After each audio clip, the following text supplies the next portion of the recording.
Guys, 12 মাসি কালো মরিচের চারাগুলো আস্তে আস্তে বড় হয়ে গেছে। গাছগুলো এখন আমি উঠিয়ে উঠিয়ে এক একটা করে 5 লিটার বালতিতে রোপণ করা শুরু করেছি। দেখতে পাচ্ছেন অনেকগুলা উঠিয়েছি এই টব থেকে উঠিয়েছি। এই গাছগুলো মোটামুটি ভালোই স্বাস্থ্যবান এবং চারাগুলা খুব ভালোই হয়েছে মাশাআল্লাহ।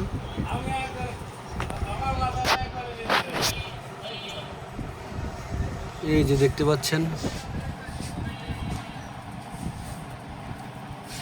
মোটামুটি চারাগুলা ভালোই মোটা হয়েছে এবং লম্বা হয়েছে।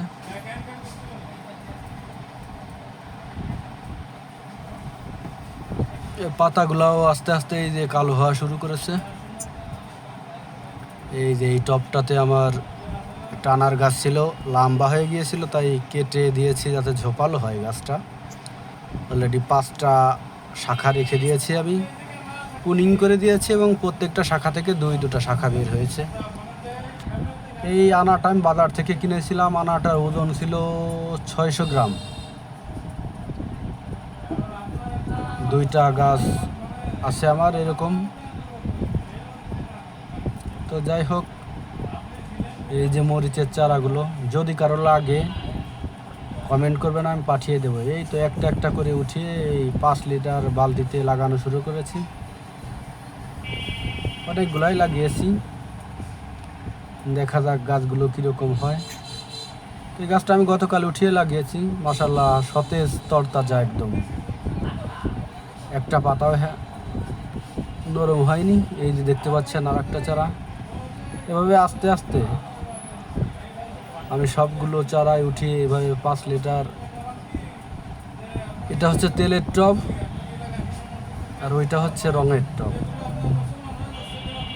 আস্তে আস্তে সবগুলো চারাই রোপণ করব। যদি কারো এই চারা লাগে তাহলে কমেন্ট করবেন, ঠিকানা দেবেন, পাঠিয়ে দেব। আর হ্যাঁ, কোনো টাকা দিতে হবে না, এটা আমার পক্ষ থেকে গিফট। মরিচগুলো অনেক সুন্দর দেখতে, খুবই আকর্ষণীয়, প্রচুর ঝাল হয়।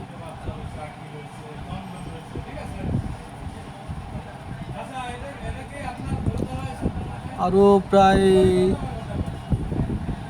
70-80 থেকে 100টার মতো চারা হবে টোটালি, যে চারা আছে এখনো। এই দেখতে পাচ্ছেন এখানে, এবং অন্যত্রও কিছু চারা দিয়েছি, সে চারাগুলোও আছে। কয়েকজনকে দিয়েছি রোপণ করার জন্য।